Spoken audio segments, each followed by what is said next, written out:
Hello traders, most welcome to my YT channel trade with Sam पर, जहां पर हम निफ्टी और बैंक निफ्टी का डिस्कशन करते हैं नेक्स्ट डे के लिए। मतलब फ्राइडे मार्केट कैसा रिएक्ट कर सकता है उसके ऊपर बात कर लेते हैं। आज निफ्टी और अदर इंडेक्सेस की एक्सपायरी थी, उसके ऊपर भी बात कर लेंगे। निफ्टी, बैंक निफ्टी एंड बहुत सारे इंडेक्स की आज के दिन एक्सपायरी थी, तो मार्केट ने कैसा बिहेव किया है। दूसरी चीज, ये जो करेक्शन है आज दो दिन से आपको देखने को मिल रहा है, ये बाय ऑन डिप क्या स्ट्रैटेजी आपकी सही रहेगी, इसके ऊपर बात कर लेंगे। जैसा हमने कल आपको बताया था, अगर निफ्टी की बात करें चाहे बैंक निफ्टी की, मार्केट में 400 से 500 के बीच में एक सपोर्ट था। ऑलराइट, और ये चीज मैंने क्लियर कट बोली थी कहीं ना कहीं कि अगर मार्केट में 400 से 500 के बीच में अगर बाइंग देखने को मिलती है तो एक अच्छी चीज है। और कल बहुत ज्यादा एक्सपेक्टेशन मत रखिएगा, क्योंकि कल एक रेंज में मार्केट बिहेव कर सकता है। ऑलराइट, वैसा ही देखने को मिला, बॉटम से अच्छी बाइंग देखने को मिली 400 से 450 के रेंज में। ऑलराइट, अप साइड में 600 के आसपास रेजिस्टेंस था, मैंने आपको ये भी बताया था 600, 700, 800 सब पे रेजिस्टेंस अच्छा खासा है कहीं ना कहीं। बट ये आपको देखने को मिला कि मार्केट में ऑल ओवर जो ये करेक्शन देखने को मिल रहा है, ये 400 से 500 के बीच में जो सपोर्ट है, मार्केट ने सपोर्ट लिया है। और मे बी ये बाय ऑन डिप एक अच्छा वापस से मार्केट रैली ऑन कर सकता है। ऑलराइट, बुलिश मोमेंटम में। क्यों? उसके पीछे दो तीन रीजन है। अगर आप ध्यान से देखोगे, कहीं ना कहीं जब 2 दिन मार्केट बेरिश था, बहुत सारी न्यूज निकल के आ गई कि वापस से ट्रम्प के टैरिफ्स अदर कंट्रीज में दिक्कत कर रहे हैं। राइट, कल शाम को न्यूज निकल के क्या आई कि 25% का वापस से टैरिफ लगा ऑटो सेक्टर में। मतलब जितने भी ऑटो के इंपोर्ट हैं अमेरिका में या यूएस में, 25% के टैरिफ लगेंगे उस पर, अदर कंट्रीज अगर इंपोर्ट करती हैं तो। ऑलराइट, यूएस का भी मार्केट गिरा। अपने जितने ऑटो सेक्टर हैं, अगर आप टाटा ले लो या जितने भी ऑटो सेक्टर ले लो, उसमें भी एक नेगेटिव इंपैक्ट देखने को मिला। बट उसका बहुत ज्यादा इंपैक्ट इंडियन मार्केट पे देखने को मिलेगा नहीं, क्योंकि इंडिया बहुत ज्यादा कार इंपोर्ट करता नहीं। ऑलराइट, सॉरी, एक्सपोर्ट करता नहीं है, माफ करिएगा, इंपोर्ट। अगर आप ध्यान से देखो तो बाइंग देखने को मिली बॉटम से। और आज एफ और डी के भी डाटा मैटर करते हैं, क्योंकि कल मार्केट में सेल ऑफ देखने को मिला था। बट एफ के जो नंबर थे वो पॉजिटिव थे, और डी के जो सेलिंग के भी नंबर थे वो बहुत कम थे, लगभग लगभग 200 400 करोड़ के आसपास थे, बहुत ज्यादा नहीं थे। ऑलराइट, बट उसका इंपैक्ट आज देखने को मिला, वापस से बॉटम से बाइंग देखने को मिली है। और मे बी फ्राइडे है, और मैंने आपको बताया था 2 दिन इंपॉर्टेंट रहेंगे मार्केट के लिए। एक तो कल, मतलब आज का दिन, और फ्राइडे मतलब कल। अब जैसा भी नेक्स्ट वीक का एक आउटलुक रहेगा, वो कल के दिन आपको देखने को मिलेगा। और मे बी अगर 600 के अगर ऊपर मार्केट टिक जाता है तो अच्छा मोमेंटम 700, 750 और 800 तक देखने को मिलेगा। और नेक्स्ट जो इसका हैवी रेजिस्टेंस है वो 800 की रेंज के आसपास है, 800 से लगभग लगभग 850 के बीच में। अगर मार्केट ने ये क्रॉस किया तो आपका 24,000 फिर नेक्स्ट आपका जोन रहने वाला है, टारगेट। ऑलराइट, निफ्टी में खासकर। बट उसके लिए आपको लगभग 600 के ऊपर निकलना पड़ेगा, 640 के ऊपर। नेक्स्ट आपका 700, 700 के ऊपर 760, 820 एंड 870। तो ये सारे रेजिस्टेंस आपको निकालने पड़ेंगे, तब आप कहीं 24,000 के टारगेट को रीच कर सकते हो।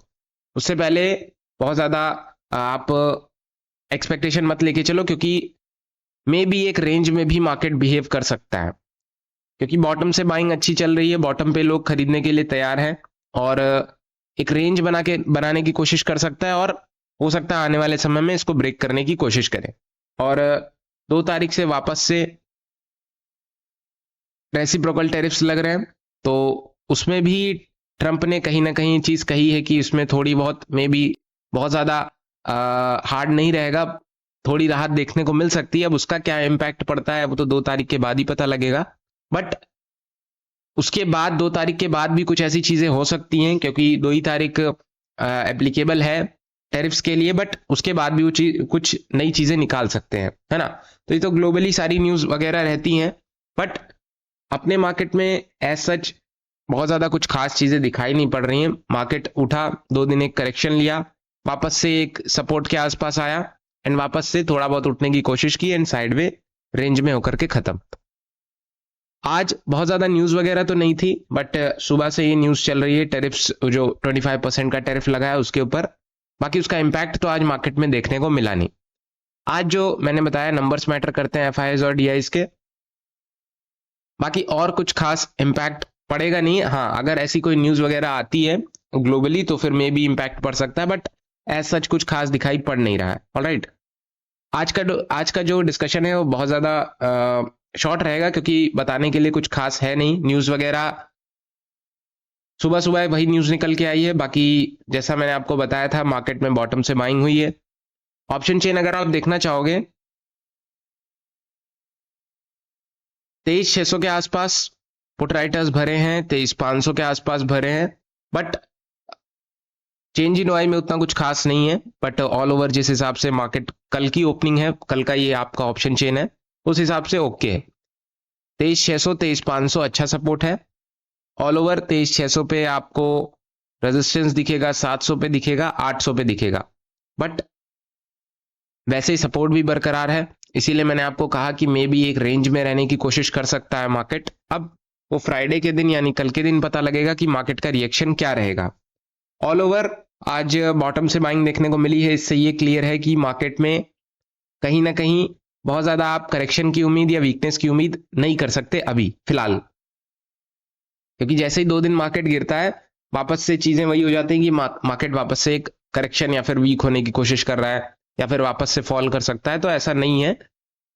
एक हेल्दी, जैसे मैंने आपको कई बार बताया, एक हेल्दी बुलिश मोमेंटम के लिए आपको थोड़ा सा करेक्शन लेना पड़ता है, एंड वापस सपोर्ट के आसपास आकर के आप वापस अपना प्रीवियस हाई ब्रेक करोगे तो कहीं ना कहीं एक अच्छा मोमेंटम क्रैप कर सकते हो। ऑलराइट, बैंक निफ्टी देख लो। बैंक निफ्टी के मुकाबले ज्यादा पॉजिटिव था बिकॉज ऑफ आईसीआईसी बैंक आज अच्छा चला। आईसीआईसी में एक अच्छा मोमेंटम देखने को मिला, जिसकी वजह से जो मार्केट में फॉल आ रहा था 2 दिन, वो थोड़ी सी रिकवरी भी देखने को मिली है, और रिकवरी इसने 51,500 के ऊपर क्लोजिंग दिलवा दी है। ऑलराइट, जो 51,000 के आसपास था वो 51,500 के ऊपर आ चुका है वापस से, जो कि एक पॉजिटिव सिग्नल है। अगर फ्राइडे के दिन अपना ये जो इसने रेंज बनाई है 660 की, ये ब्रेक होती है तो इजी टारगेट आपका 827 का रहेगा। 52,000 तक जाने की कोशिश कर सकता है, क्योंकि 52,000 से ही रिटर्न बैक हुआ था तो वापस से 52,000 जाने की कोशिश करेगा। और अच्छी चीज क्या है कि निफ्टी भले ही स्लो चले, बट अगर बैंक्स चलते हैं तो बैंक निफ्टी के पास कुछ ज्यादा ही वॉलेटिलिटी है और ये इजीली पहुंचा सकता है 52,000 वापस से। 52,000 के अगर ऊपर क्लोज होता है तो अदर टारगेट्स हैं आपके पास, लाइक 52,209, 360, 52,500 के आसपास। सपोर्ट 51,500, 420 के आसपास या थोड़ा सा और नीचे। 380 पकड़ लो, 280 एंड 200 से होते हुए 122 के आसपास सपोर्ट लेने की कोशिश कर सकता है।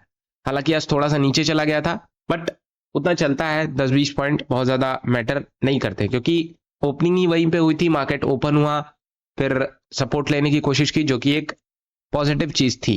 ऑलराइट, ऑल ओवर बैंक्स ठीक चल रहे हैं, तो इस समय कहीं ना कहीं मार्केट ने करेक्शन भी लिया, अच्छा खासा नीचे आया और वापस से उठने की कोशिश कर रहा है। तो और बैंक्स ज्यादा स्ट्रांग हैं, तो कहीं ना कहीं बैंक निफ्टी में जो मोमेंटम है वो वॉलेटाइल होगा, और ज्यादा पॉसिबिलिटी है कि अच्छा मोमेंटम बैंक निफ्टी में निफ्टी के मुकाबले देखने को मिल सकता है। ऑलराइट, ऑप्शन चेन देखने का कोई खास फायदा है नहीं, क्योंकि मंथली इसकी एक्सपायरी होने वाली है, और मंथली अब एक्सपायरी मंडे को होगी, क्योंकि ये सेबी ने न्यूज निकाला था कि अब जितनी भी एक्सपायरीज हैं वो मंडे को होगी, because of some volatility issue हो रहा था, कुछ वॉल्यूम में इशू हो रहा था, उस वजह से। ऑलराइट, जैसे मैंने आपको बताया कि आज कुछ खास बताने के लिए है नहीं, बट ऑल ओवर लेवल्स के ऊपर हमने डिस्कस किया है और हम लेवल्स के ही ऊपर ट्रेड करते हैं, तो उस वजह से आज भी हमें जितने हमने टारगेट्स लगाए थे, मार्केट ने ऑलमोस्ट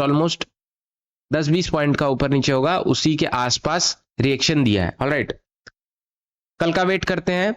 फिलहाल कल का मार्केट देखने लायक रहेगा, क्योंकि ऑल ओवर आज बहुत ज्यादा जो उम्मीदें थी कि मार्केट वापस से फॉल करेगा, वैसा कुछ खास हुआ नहीं। बॉटम से बाइंग आई है, अच्छी चीज है। डिस्कशन यही रहेगा। वीडियोस पसंद आती है तो लाइक करना मत भूलना, चैनल को सब्सक्राइब कर देना। Thank you so much.